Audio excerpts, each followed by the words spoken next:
भस्मची मुठी घेऊन वाताच मंत्र आकर्षण जपणी बोलत असे मैत्री पूर्ण पाठ वैकरी होता भस्मची मुठी फेकी तत्वदान देणे रंगत होणी सर्वथा कालिका देवी उठली उठून बसली सावध होणी दाही दिशा पाणी निहाळली तो अकस्मात शिवळ पाणी आपली दृष्टी देखीला मग लगबेगे येऊन त्वरित शिवपदी मोडी सज्ज करीत म्हणे महाराजा आदिनाथ आज जीवितत्वाने दिले ऐसे म्हणून काय काढली वारंवार लागे पायी या उपरी म्हणे दक्ष जावई मम मागणे आहे एक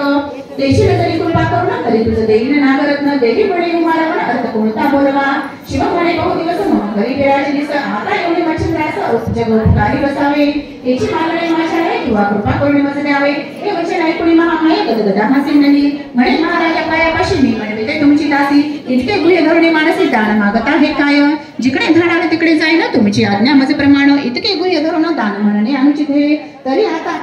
अन्य करीने स्वामी शक्तास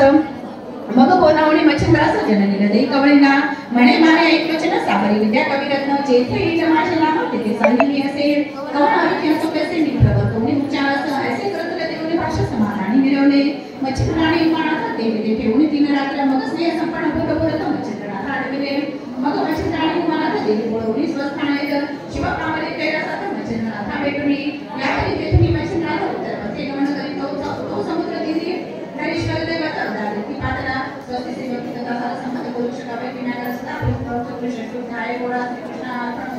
शुभम भवतु रमणाथ महाराज की जय भद्राय सात्वा श्री गणेशाय नमः जय जय अजी पंकज रक्षा कमलापते कमलपत रक्षा अवगुण पावुण सर्वेशा माधवशा रुदमा हे कमल मित्र गुण कृष्णा रावणांतकार वंदना पुढे पूर्वी ग्रंथ रचनाचे श्रुत्या सुवाटे मागणे अनेक तासरस कालिका देवी मच्छिंद्रास प्रसन्न होऊन गौतानास सावे विद्या आखणे मच्छिंद्र आधारेश्वराचे गदातीर्थ स्थान उद्देशी स्नान करून पर्वताची प्रदक्षिणा आरंभिली सभेची येता मच्छिंद्रनाथ तो वीरभद्र पातला स्नानात मानव वेशी जोगिंद्र त्रिशूळ डमरू धनुषाली शैली शिंगी नाद अद्भुत नाद नव्हे तो अव्यक्त साधक लिहिताचा सार्थ अर्थ परिणाम सुचवी अहो ती शिंगी नव्हे देवता साधक जनाची कामधुनी